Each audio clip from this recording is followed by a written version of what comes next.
Shalom, everyone. I'm Josiah Geoffrey, I'm Hosea Geoffrey. and we're back discussing the Torah portions. This week we're looking at the portion Yit'ro, or Jethro in English, which goes from Exodus 18:1 through 20:23, or if you're reading a Christian translation, it would be 20:26. We've already read the portion ahead of time, so if you'd like to read it as well, why don't you go ahead and pause the video and do that, and then we'll go ahead and get into discussing.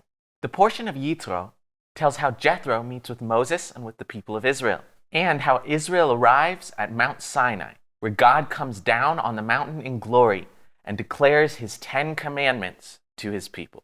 So this portion begins by saying that Jethro, Moses' father-in-law, hears about everything that happened with the people of Israel and comes out to meet them in the wilderness. So when Jethro arrives, Moses goes out to greet him and he kisses him and welcomes him, and he explains to Jethro everything that happened and all the great things that God did for Israel in Egypt, and also about all the hardship that had befallen them on their journey and how God still delivered the people of Israel no matter what happened. After he's heard about everything that God has done for Israel, Jethro says, "Blessed be ADONAI, or the Lord in English translations, who delivered you from the hand of the Egyptians and from the hand of Pharaoh, and who delivered the people from under the hands of the Egyptians. Now I know that ADONAI is greater than all the gods. Indeed, it was proven when they dealt proudly against the people." So we read previously that Jethro was a priest. He was a priest of Midian even before he ever met Moses. We don't know exactly a priest of what God. We just know that he was a priest. And so here he's saying, now I know that ADONAI is the great God, indicating that possibly he didn't know before. So this is showing that because he heard about what God did, now he's understanding that ADONAI, the God of Israel, is the greatest God of all. And it goes on to say, him being a priest and all, he actually offered burnt offerings and sacrifices to God. And then he ate a meal with the people of Moses Israel. and with Aaron and with all the elders of Israel. So this is pretty interesting because Jethro is not an Israeli. He's not a Hebrew. He's a Midianite. But when he heard about what God did to Israel, and because of his connection with Moses, he was still able to serve the God of Israel. Right. And have fellowship with God's people Israel. It's kind of showing, again, a parallel between Moses and Yeshua. Through Moses, Jethro has a connection to the people of Israel, even though he's not part of Israel. He's connected to Israel and he's able to serve their God because of that connection he has with Moses. In the same way, the Gentiles are not Jews, but they're able to serve the God of Israel through Yeshua, who is very much Jewish, and he's the deliverer of the Jews. But when the Gentiles who were far off are able to hear what Yeshua did and how God delivered Israel through Yeshua, they're able to come near through Yeshua to serve the God of Israel together in fellowship with Israel, even though they're not Israel. Right. In Yeshua, there's unity. The both are made one into one new man, as Ephesians 2 says. So after this, we read that on the next day, Jethro sees Moses judging the people of Israel, basically deciding between disputes between Israelis.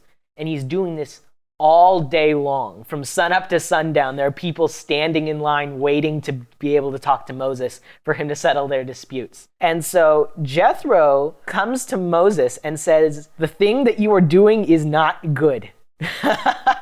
He says, you are going to wear yourself out. You're going to wear out the rest of the people. This is a really bad idea. Here's what you should do.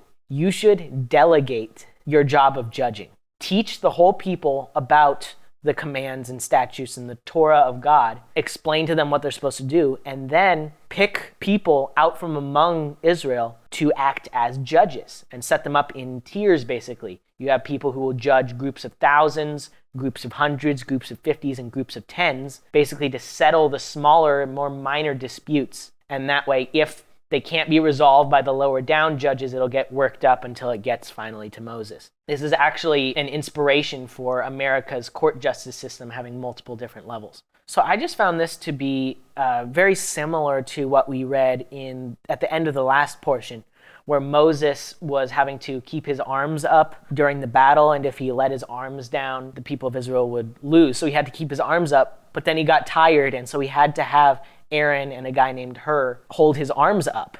He had to have people to help him to bear the weight of the responsibility of what happens to Israel. And so here, Moses' father-in-law is counseling him again. You need people to help you. You can't do this all on your own. It won't just be bad for you, Moses. It'll be bad for the whole people. It'll wear them out too, is what he says. And so I thought that was a really good principle, which is don't put everything on yourself. Whether it's in a religious circumstance or in a governmental circumstance, I mean, this is kind of both here. But in either situation, all of the authority shouldn't rest on one guy all by himself without any help at all. The ultimate authority should rest with God. Subjugated to him would be God's servant. So that would be Moses here, or in our case, it's Messiah. God is the head of Messiah, and Messiah is the head of the called forth, or the body of Messiah. But then subjugated to that, authority should be divvied up. There should be help. One person shouldn't be doing it all by himself. Yeah, again, to go back to something Paul talks about, we're all one body. All the members have different functions. If we all did the same thing, there would be issues. You have to divide the functions so that each person can take a part of the burden. We're supposed to carry one another's burdens. We shouldn't leave all the burdens on one person. Right. So it's not only a message to say delegate to others, but also take burdens from other people. See how you can lend them a hand. Don't leave it all up to them, because you're part of the body too, and God made you for a function. There are active roles for everybody in the body. We shouldn't just be takers. We should be givers. We should be helpers. Because when everybody's a taker, it's even bad for the takers. When no one was doing any of the work except Moses, that was bad for everyone because it was too much work for one person to do. When we try to put all the work on one person, the work doesn't all get done, and everybody suffers. But if we work together under the leadership of Messiah, then we can accomplish all the work. And just one more thing that I want to bring out about this is that Moses didn't just pick anybody to be judges. Jethro specifically said to pick people who feared God, men of truth, those who hate dishonest gain. So these are people of upright character. It's very similar to what Paul says to Timothy and Titus, giving qualifications for people to be overseers and servers, different positions of helping and leading and authority and service in the body of Messiah. So in order to qualify to help and further God's cause, you have to be a person of character, a person who walks according to the scriptures.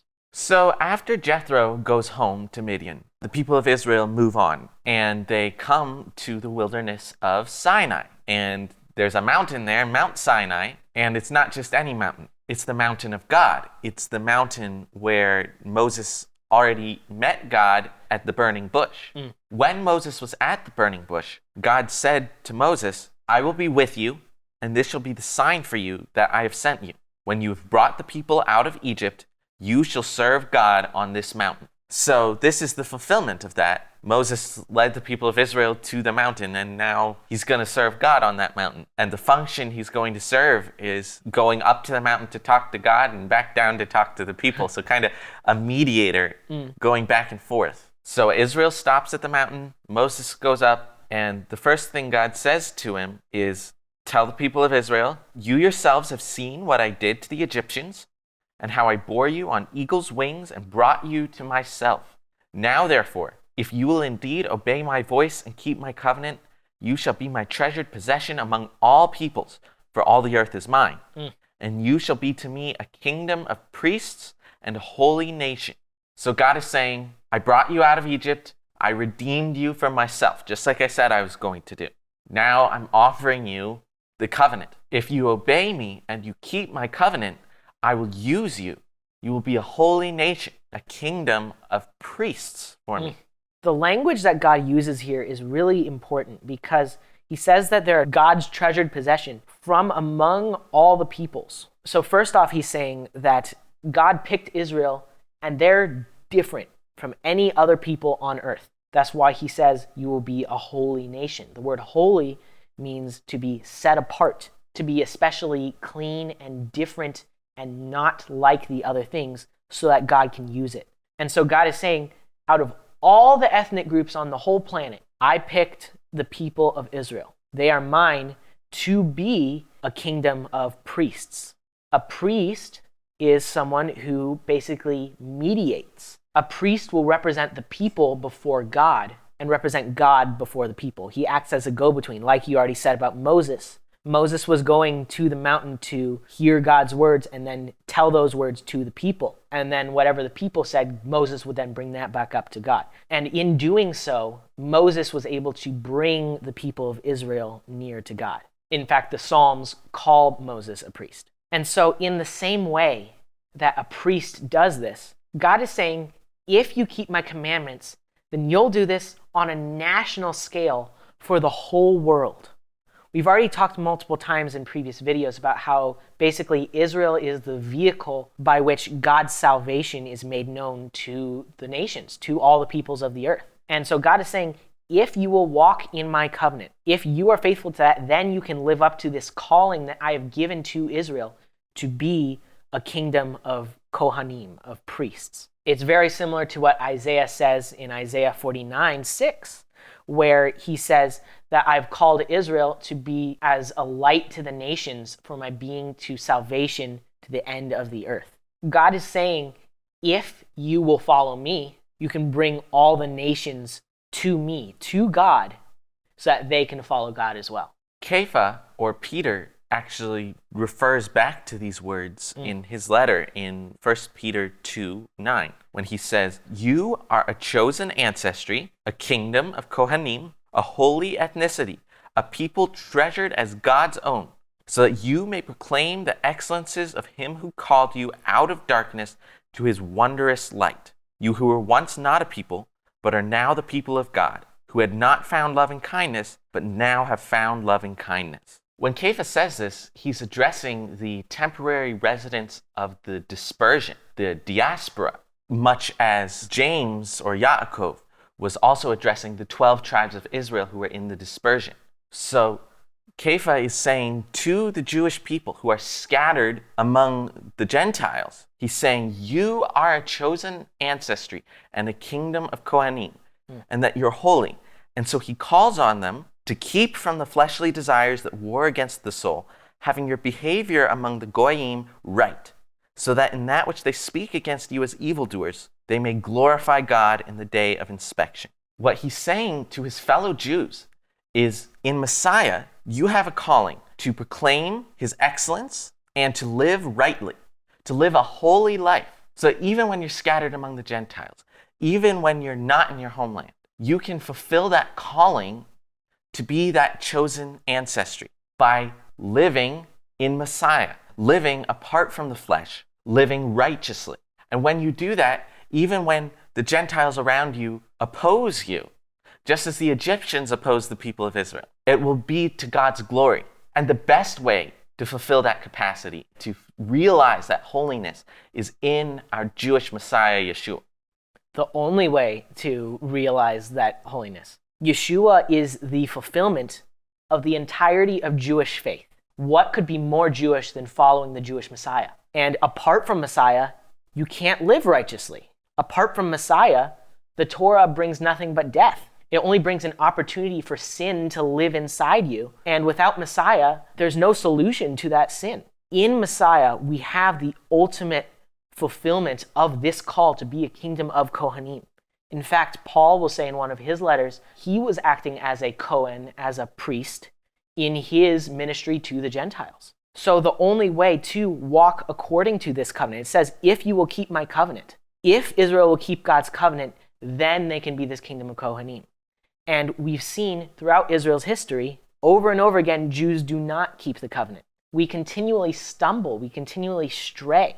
But the prophet Jeremiah says that God would make a new covenant with the house of Israel and with the house of Judah, one in which he would write the Torah in our hearts, and we wouldn't need to teach one another how to follow God, because we'll already know, all of us will know God in the new covenant which is established by Yeshua. Yeah, it's a very sad thing that a lot of Jews look at faith in Yeshua as for the Gentiles, not a Jewish thing, when in fact it's the fulfillment of this very declaration right here.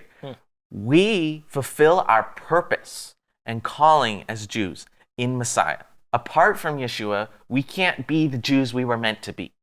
But But in Yeshua, we find that fulfillment. We become that kingdom of Kohanim, that holy ethnicity.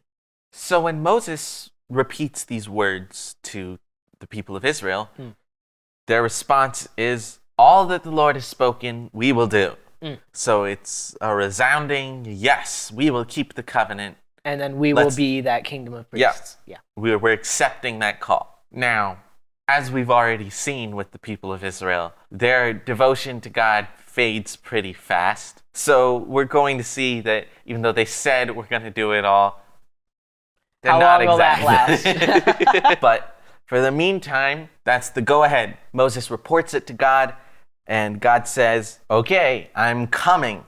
I'm going to come in a thick cloud, and the people will hear when I speak with you, and may also believe you forever. So God has said to them, if you keep my covenant, I'll make you a special people. And they've said, okay. So God's like, okay, now I'm going to make the covenant, and I'm going to do it in style. He's going to make it glorious so that when the people see and hear, they will remember, and they will believe in God and in his power. And in Moses. And so since God's saying, I'm going to come there, they're going to see me, I'm going to be in their presence, he says there needs to be some preparation for this. We're going to take 3 days to consecrate the people. Tell them, wash their garments, don't go near a woman, be ready for the 3rd day. So he wants to make sure they're clean and holy, presentable when they come before the king, as it were. And God is so holy, you can't just bring your filth into the presence of God. When God comes near, you need to wash your hands, as James says. You need to be clean if you want God to draw near to you. And on top of that, the mountain is so holy, Moses says, whoever touches the mountain will be put to death. We're going to set up limits. There's going to be a barricade around the mountain. And no one can cross it. No one can touch the mountain, or they're dead. If someone does touch the mountain, don't touch the person who touched the mountain. Kill them with an arrow or with stones. Don't touch them, because they've touched the holy mountain. And so it's showing even when the people clean themselves, there's still this separation. Even this kingdom of priests who has cleaned themselves to come before God is still limited in how they can approach him, because he is so holy and we are so filthy.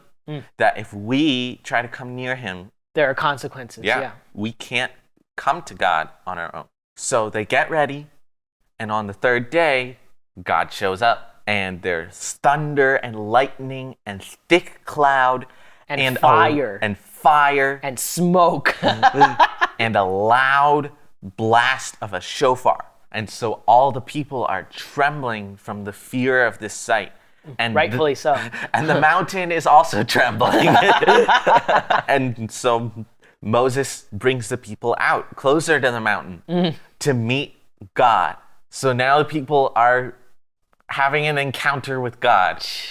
And Moses speaks to God, and it says God answers in thunder. And in the middle of this terrible sight, the shofar's getting louder and louder. Everything is loud and dark and flashes of light and fire. And God calls Moses to come up. So no one was allowed to touch the mountain.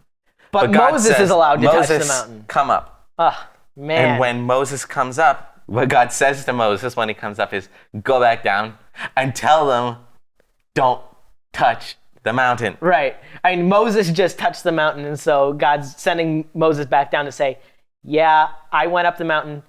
None of you guys can go up the mountain. Except Aaron. Except Aaron, yeah. God says, go down, tell them again, don't touch the mountain, and then bring Aaron up with you. And Moses says, we already set the barricade.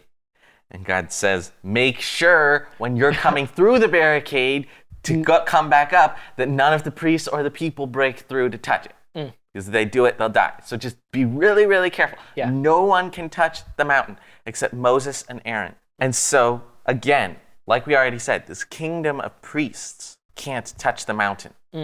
But Moses can't, and Aaron can't, because Moses and Aaron are his priests in another capacity. And so it brings this really interesting question of who is the priest for the priests? This kingdom of priests was called to be holy and to clean themselves so that they could come in the presence of God. And they could come in the presence of God. They were able to see God without being killed. Yeah, this is like the most visible God has made himself to any people in the history of the planet so far. Yeah, but there's still a limit. The people still need a mediator, a priest, a Kohen, to come between them and God. The reason being, they're not holy enough. As holy as they are, they're not holy enough.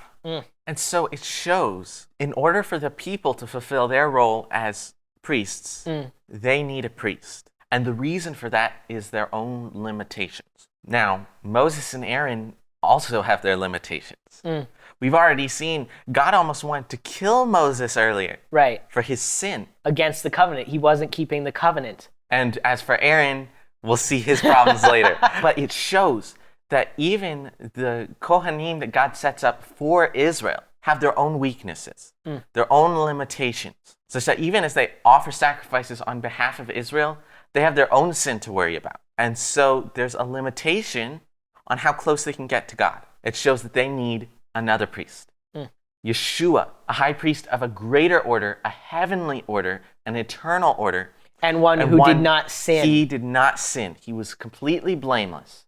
And so he was completely holy. There was nothing holding him back from coming near to God. We're going to read a lot of places where God says to the priests, be careful, if you don't do things right, when you try to come near to me, you'll die. But Yeshua did everything right. Yeshua is completely holy and blameless. So he can come near, and so he can intercede for us to bring us near. He can bring the sons of Aaron near. He can bring the sons of Israel near. And he can bring all the nations near. When we bring them to Yeshua, Yeshua brings them to God. Everyone, no matter how far they are, can come near to God through Yeshua and through his chosen nation of priests, whom he is a priest for. So after this, we begin chapter 20 of Exodus, which begins, then God spoke all these words, saying. This seems like an insignificant verse, but I just wanted to point out here, usually throughout the Torah, it's, and Adonai spoke to Moses and said. Here, it doesn't say God spoke to Moses. As it makes much clearer a little bit later in the narrative and also in the parallel retelling in Deuteronomy, these next words which God speaks weren't spoken to Moses. They were spoken to the whole people of Israel. God's thundering voice roars out from Mount Sinai in the hearing of all the people of Israel. So these next words which God speaks are super duper important. And those next words are the 10 Commandments. More accurately, these aren't actually the 10 Commandments. The Hebrew actually means the 10 words or the 10 matters, basically 10 things that are said. The very first one says, I am the Lord, or Adonai, your God, who brought you out of the land of Egypt, out of the house of slavery. So this very first, not commandment, but first of the 10 Commandments, is foundational to the rest of everything that is said in the 10 Commandments, because it's establishing who is giving these commands. This is Adonai, the God of Israel, the God who set Israel free from slavery. He's saying, by everything that I've proven before now, in my faithfulness to the promises of Abraham, Isaac, and Jacob, in my mighty deliverance of the people of Israel, in the 10 plagues and all that, through all that, you know that I am your God. That is my authority by which I am giving these commands and the authority by which I'm requiring you to keep them. Yeah, we've already seen him tie everything in Genesis to his name and then everything he's done since then to his name. And so now God is saying, that was all the foundation of the authority and power of my name. And now from that authority, I command you that which I now command you in my glory, which you are now hearing with your own ears. Right. So the next thing he says on the basis of that authority as the God who delivered Israel from Egypt and who made the promises to Israel is, you will have no other gods before me. The God who delivered Israel, the God who formed Israel, is the only God for Israel. Right. He's saying you can't have any idols, no images, don't serve them, don't bow before them, just me. He says, I am your God. I am a jealous God. And I visit guilt on those who hate me, and I show my kindness to those who love me. But I'm your God, no other gods. That's the second word, but it's the first rule. Yeah. First rule. Rule number 1. The reason why God says he's jealous here is because he's already shown he's the greatest God. He's the only God. And so if we worship what isn't God, if we worship false gods, other gods, anything else, if we worship and bow down and serve anything or anyone other than Adonai, the God of Israel, we are taking what rightfully belongs to God and giving it to someone else. It would be like a wife messing around with some other dude. It's taking what belongs to one person and giving it to someone else. God is jealous. He deserves all the honor, all the glory, all the worship, all the praise. And if we give that to anyone or anything else, it says that he will visit iniquity of fathers on children to the third and fourth generation. In other words, there are consequences for your sin that don't just apply to you, but they apply to even your offspring going forward. Sin has consequences and it reaches to those around you. But God proves his character in that he also says to those who love God and keep his commands, he shows loving kindness to the 1000th generation. Yes, God has wrath for sin, but he also has loving kindness and mercy for righteousness and love. And that far outweighs his wrath. And so if you want to get that overflowing, abundant loving kindness that stretches far into the future, if you want that, you have to love him and keep his commands, not be giving what belongs to God to false gods. So then we get to the third of the 10 commandments, which says, you shall not take the name of the Lord, or Adonai, or Yod-Heh-Vav-Heh. You shall not take his name in vain, for Adonai will not leave him unpunished who takes his name in vain.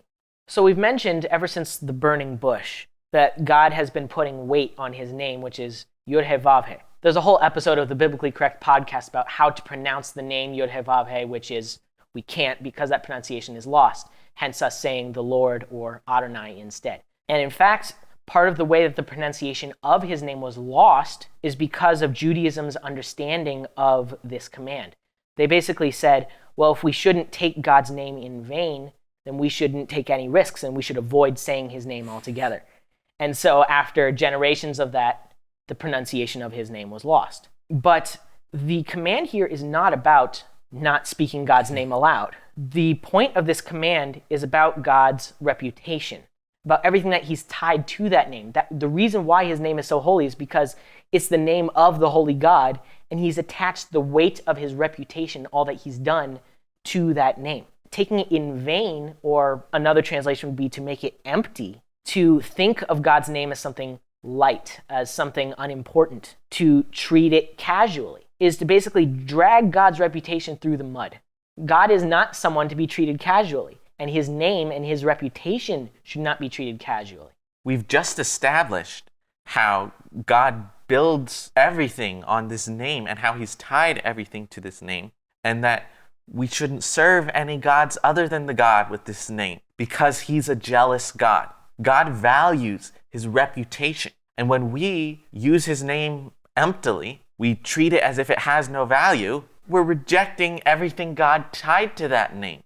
We're dishonoring his reputation and so dishonoring all that he did for us. We might as well be saying this God is no God at all. No wonder God won't hold us guiltless. Right. God will defend his honor. God will defend his name, his reputation. A reputation which he specifically tied to his people Israel. And so, in the sense that he's called us and tied his reputation to us, we as Israel have a unique and special burden of carrying that reputation, a special calling to not render that reputation worthless through our actions. You can take God's name in vain in more than just, using his name as a swear word when you stub your toe. If you swear falsely in God's name, if you do any evil thing in God's name, then you're tying God's reputation to sin. We've already seen how holy God is and how if they couldn't draw near the mountain because they would die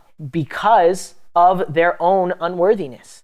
And so by dragging God's name into your own sin, you're basically doing the unspeakable, which is to make God sinful, make God dirty, which that can't be done because he is perfect and holy and set apart from anything sinful and unclean. But You can drag his name into your sin and uncleanness. And God is saying, if you do that, there are very severe consequences. The next command is remember Yom HaShabbat and keep it holy. So interestingly, this one was one he had already commanded. And he had said when he was giving the manna, there was going to be a test to see whether they would keep his commands. And the command was Shabbat. The command was, don't go gathering on Shabbat like you normally do. Rest on Shabbat. Rest on Shabbat. Keep it holy. Don't do what you did on the other days. So also here, he says, 6 days you shall labor and do all your work, but the 7th day is a Shabbat to Adonai your God. On it you shall not do any work, you or your son or your daughter, your male servant or your female servant or your livestock or the sojourner who is within your gates. No one is supposed to do any work. This is a Shabbat to Adonai. Right. It's a holy day. It's taken out of your week just for God.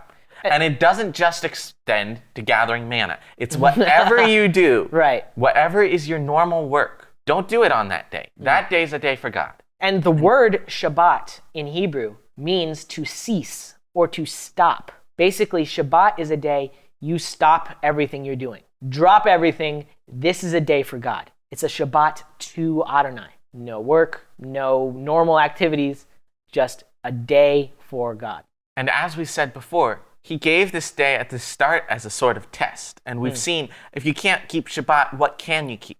God is saying right here, this is one of the critical commands. This is one of the top 10. Yes, one of the top 10. This is a day for me, just as we're supposed to honor God by not having any other gods, and we're supposed to treat his name with honor. He's now saying, that was my name, treat it with honor. This is my day, treat it with honor. More than that, it says to remember the Shabbat day, to keep it holy. We already said holy means set apart, different, special for God. In a way, it's not even supposed to be part of your week. It's separate from the rest of your week. There are 6 days for working. It's actually, interestingly, it's not 5 days and a 2-day weekend. It's a 6-day work week and then 1 day set apart holy for God. And the reason why he says this, he establishes, I set apart the day of Shabbat because I did it. God says, I kept a Shabbat. He harkens back to Genesis 1. He says, in 6 days, Adonai made the heavens and the earth, the sea and all that is in them. So establishing that he's the creator. And he rested on the 7th day. Therefore, Adonai blessed the Shabbat day and made it holy. We read all the way back in Genesis that Adonai blessed the 7th day and made it holy. And God is saying, that's why going forward, I want you, my people, to do the same thing that I did on the 7th day, which is to rest. I made that day holy, so now it's holy for you too, Israel. This is my Shabbat. Keep it because I made it holy. Again, there's sort of a tying of reputation here. He's saying, in so much as I'm the creator, this day is for me. So when we keep the Shabbat, we're honoring the God who created everything, and also the God who, I am Adonai, your God, who brought you up out of the land of Egypt, going back to commandment 1. If we don't keep the Shabbat, we're not honoring either of those things. We're not remembering either of those things. If we can't remember Shabbat to keep it holy, then how are we remembering God? The Torah will later call Shabbat itself a covenant. Going forward for Israel, Shabbat is a covenant. And that's why in the top 10 commandments for Israel, the Shabbat is one of them. This is foundational to the fiber of Israel's being. So next we get to command number 5, which says, honor your father and your mother, that your days may be prolonged in the land which Adonai your God gives you.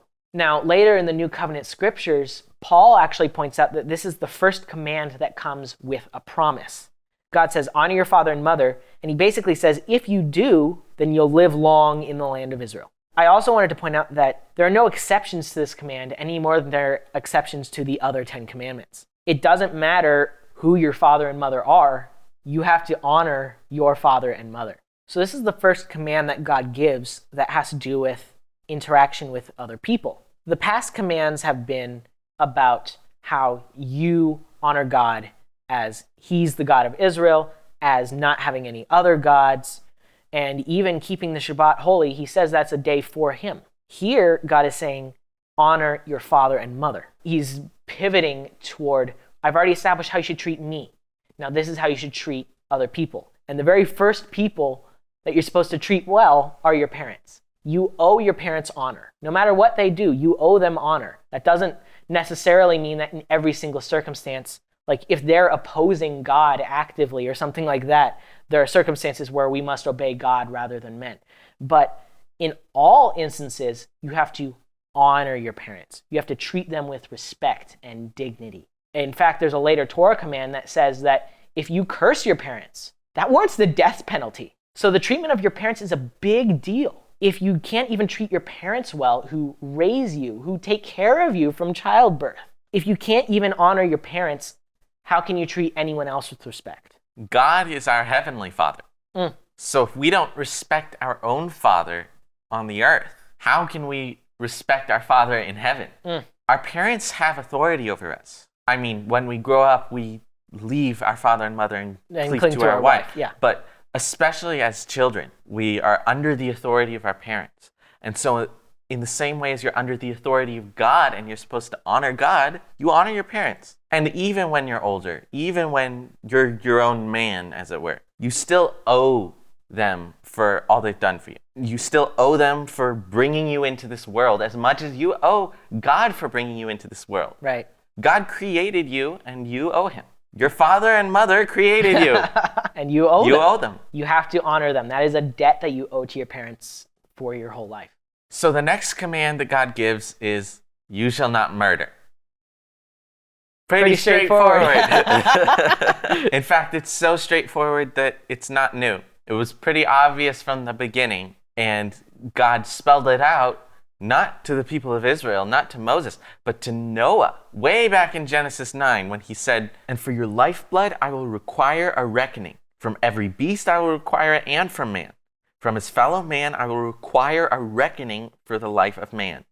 Whoever sheds the blood of man, by man shall his blood be shed. For God made man in his own image. So God had already told it to Noah, so it's not just for the people of Israel, but for all mankind. Yeah. Because all mankind was made in God's image. And when you are killing a man, you're violating God's image. This command, both here in the Ten Commandments and to Noah, it speaks to the sanctity, to the holiness, to the value of human life because people are in the image of God. And it's not just don't do this. It's God said to Noah, I will require a reckoning for it.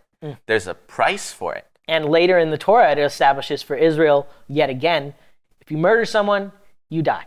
There's no payment for that. If you murder someone in cold blood, there is death penalty, according to Torah. And once again with this one, especially in consideration of Genesis 9, we see that this commandment also has a sort of transference of how you treat God to how you treat people. Exactly. Just as you honor your parents because they created you, just like you honor God who created you.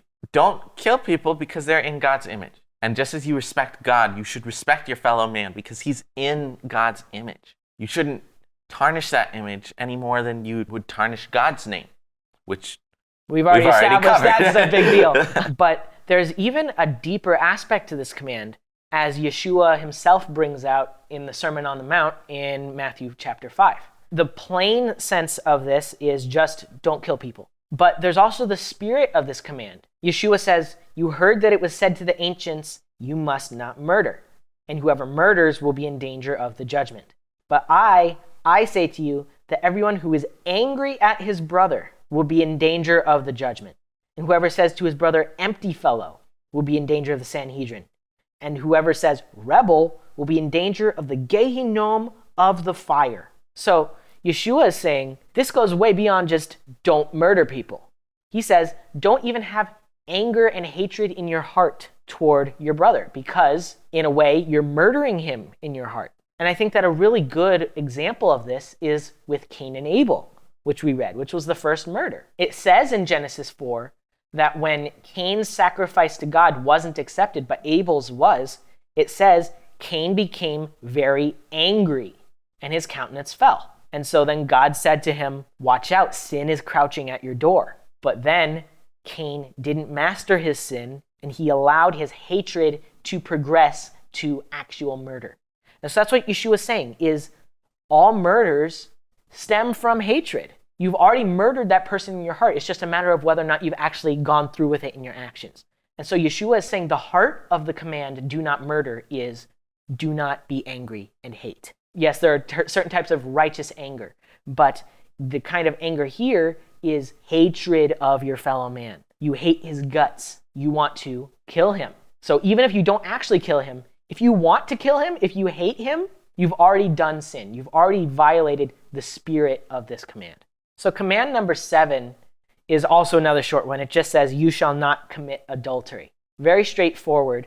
And it again goes back to something that we read earlier in Genesis. We've already referenced the passage, but it says, God created man, male and female, and for this reason, a man shall leave his father and mother and shall stick close to his wife, and they, the two, will become one flesh. So in Genesis, God established the pattern for marriage going forward. And so God is saying here, if you're married, don't violate that. Just like how if ADONAI is your God, you shouldn't be giving your honor to some other God. If you have a wife, you shouldn't be going around messing with some other woman. Marriage is holy. Anything that messes with that bond between one man and one woman, which God established in the beginning, anything that messes with that is contrary to God's will. It says that the two of them become one flesh. And so when you violate that marriage, you're harming both members of the marriage. It's an assault to both people and to what God has created. And so it's a sin against God and against men, and it's terrible all around. Right. And again, Yeshua expounds on this command and talks about the heart of the issue, which is if you even look at a woman with lust, then you've already committed adultery with her in your heart. So just like how hatred is murder in your heart, lust is adultery in your heart. You want to go and sleep with that woman. And so, whether you actually do that or not, your heart is not right, and your heart has violated this command. Yeshua says that the evil man, out of the evil treasure of his heart, brings out evil things. If your heart condition is evil, then what you bring out from that is evil. Both this command and the previous one reflect this. If you have hatred in your heart toward your brother, or if you have lust in your heart toward a woman, both of these things are evil in your heart, and it brings evil in the world. Evil in the world is not the source of evil. It all starts in the heart. Evil comes from the heart of evil people, and the heart of man is wicked. We all have evil in our heart. Like God said to Cain, the sin is crouching at the door and you must master it. Only Yeshua can redeem us from that evil. So when we have these evil desires in our heart, it's not just a lesser version of the evil, it's the source of the evil. It's the core of it. Right. It's the worst part of it. It's the very essence of it. Yeah. These commands are saying, don't do the deed. And Yeshua is saying, don't have the seed of that evil deed. Next, we get to command number 8, which says, you shall not steal. And this is fundamental to just how human societies are supposed to interact. Stealing is wrong. There are multiple core aspects of society and of righteousness that come from you shall not steal, namely possession/ownership. You can't steal because that thing belongs to someone else. Property is real. People have a right to have their own property. You do not have the right to take their property. In the same way that God is jealous for worship, and he won't let that go to other gods because it doesn't belong to those other gods, it belongs to him. In the same way, God is saying people have possessions. People have things which belong to them, which are theirs by right, and that cannot be violated for a person either. This command is, again, pretty straightforward, but it illustrates that same concept again of if you wouldn't do it to God, don't do it to your fellow man. Right. The next command is, you shall not bear false witness against your neighbor. So this command seems specifically to be in the context of testifying about your neighbor, as in court. Right. Oftentimes this command is oversimplified to just do not lie, but this is a more specific command. It's specifically about how you treat your neighbor. Torah teaches later that on the testimony of 2 or 3 witnesses, someone should be put to death. So when you're bearing false witness about someone, if it's witness towards something that would make them worthy of death, and that witness is false, you might as well be killing that person.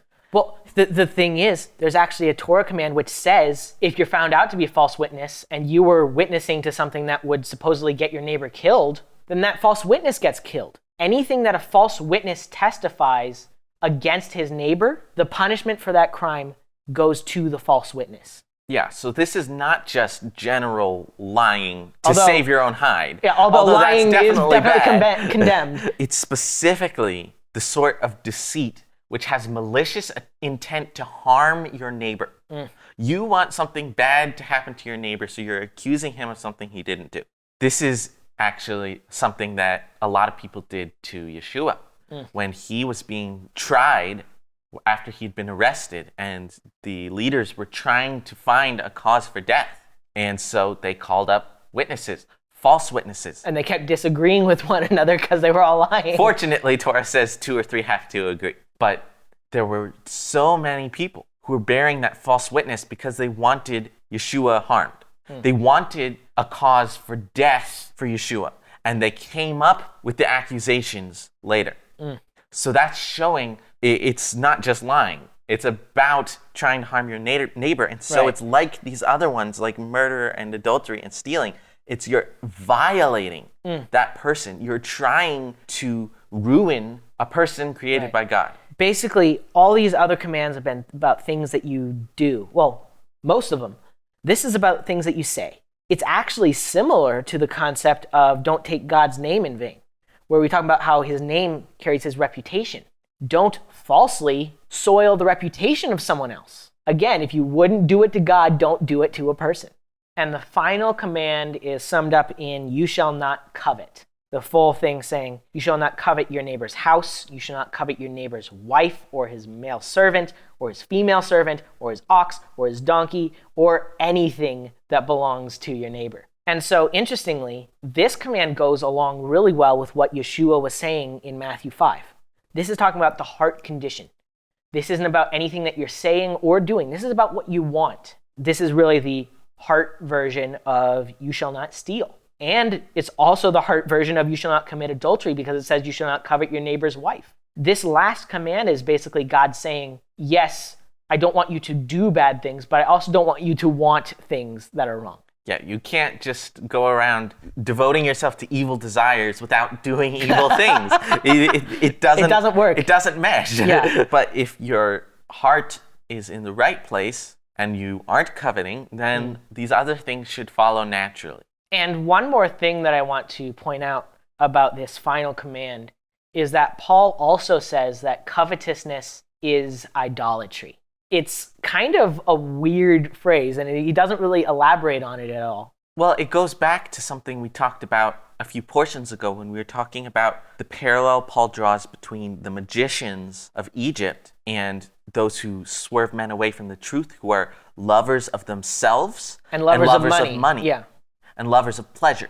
Those people were devoting their love and their desire to things that are not God, when they should be giving their love to God. And the greatest command in Torah is you shall love ADONAI with all your heart and all your soul and all your mind and all your strength. And so the command here, you shall have no other gods before me, for I am a jealous God. He's saying that honor and that love and that service belongs to me. And so when you are instead loving things that belong to other people, lusting after things that belong to people, you're not giving your love to God. You're giving your love to things that are not God. And that's idolatry. So yeah, anything can be an idol if you treat it that way. Your neighbor's possessions can be an idol. Yourself can be an idol. Anything can be an idol. I think what Paul says here in Romans 13 really kind of sums up all of these 10 commandments. He says, return to all people their dues, to whom fear the fear, to whom honor the honor. Owe nothing to anyone except to love one another. For he who is loving the other, he has fulfilled Torah. For you must not commit adultery, you must do no murder, you must not steal, you must not covet. And if there's any other command, it is summed up in this word, in this, you must love your neighbor as yourself. The love does no evil to the neighbor. Therefore, the love is the fullness of the Torah. If your heart is full of love to your neighbor, You won't murder him or commit adultery against him or steal from him or covet. You're not even going to stuff. covet what is his. Yeah. If your heart is right, you're not going to do any of these things. As for the earlier commands, if you give what is due to those to whom it is due, then you will honor God and you will fear God and you won't serve any other gods because all the honor is due to God. And you'll honor your parents because the honor is due to the parents. If you honor those to whom honor is due and love is filling your hearts, then you've got it all covered. Right. So that's the 10 Commandments. God spoke them all from the mountain with his own thunderous voice. And all the people of Israel heard it as they saw the thunder and the lightning and the smoke. They were hearing the shofar. And so they were freaked out. And so their response is actually to get away from the mountain and to say to Moses, don't let God speak to us anymore. You speak to us. We'll listen, but don't let God speak to us anymore or we'll die. This is really interesting because God said he wanted the people to hear and then believe Moses forever. And their response is they've seen the glory of God. They're afraid. And they say, Moses, you talk to us. Yeah. Moses, you give us the words of God. Moses has already gone up to the mountain and survived, whereas all the other people are rightly afraid to come anywhere near the mountain because they'll die. It is very interesting. God is the one who chose Moses for this intercessory position. And now the people are basically reaffirming that call. It's like, Moses, you need to intercede for us. Yes. So both God and the people have said, Moses, you need to be the intercessor who goes between us. And so Moses says, okay, don't be afraid. God did this. God spoke to you himself to test you and to make you afraid so that you wouldn't sin. Right. He wanted to show his power, to prove his point, to put his fear in them so that they would follow his commands. And now Moses is saying, the point's been made. You're very afraid. Don't be afraid anymore. Right. It's both fear and don't fear. He's saying don't fear because God's not doing anything bad to you right now. He's just testing you. But he's saying you should fear because now you know what God can do to you. Remember this so that you won't sin. That's what the fear of God is supposed to be. The fear of God isn't like he's a bad God, he's a scary God, I don't want God. The fear is I'm afraid of what he'll do if I sin against him. I want God on my side. I don't want to go against God. So don't be afraid of God. Perfect love casts out all fear that God will judge you if you're not sinning against him. But if you do sin, then you should be very, very, very afraid. And so now that God has made that point and declared his words, and the people know the basics of what's required of them, and they say, Moses, it's you from here. We don't want to hear any more of these commands from God. Moses then draws near to the darkness, near to the mountain where God was. And so God begins to speak his commands to Moses for Moses to give the Torah to the people of Israel. And so when God starts to talk with Moses to repeat the things to Israel, what he says is, tell Israel, you just saw what I can do, so don't make any gods. Okay? You got it? I already told you that myself. Don't make gods. But you can make an altar for me, and you can sacrifice on it. So this is very interesting. He's inviting the people of Israel to make altars to God and to sacrifice on them with some rules. Yeah. He says, don't make steps. He says, don't hew the stones. Don't use your tools to work on it. But you can make an altar of earth or you can make an altar of stone and just sacrifice to God. And he says, in every place where I cause my name to be remembered, I will come to you and bless you. So he's just shown all his power and filled the people of Israel with fear. But now he's saying, don't make gods, but come and serve me. Offer sacrifices of peace, and I will come to you and bless you. On the one hand, he's saying, that's my power if you do evil. But on the other hand, he's saying, here's my kindness and openness if you want to come serve me. I'm available to be served anytime. I'm available to come to you anytime. Later in the Torah, God will establish mandatory sacrifices. But this kind of altar, these aren't mandatory sacrifices. These are just, I want to give something to God. And so before he's even established the sacrificial system, God is saying, if you want to give something to me just because you want to give to me, here's how you can do it and I will be pleased with you. So I think the major summary application from this, I've already kind of said it, and Paul said it, owe nothing to anyone except to love one another. Make sure you're not owing something to God by giving him what he deserves. Give him the honor. Give him the fear he deserves. And the love he deserves. And the love he deserves. Don't go giving that to other people. And don't deprive other people of what's due them. Don't violate the honor of other people. And on top of that, love them. Love God. Love your neighbor. If your heart is full of love, these commands, which form the bedrock of the whole Torah, will flow naturally.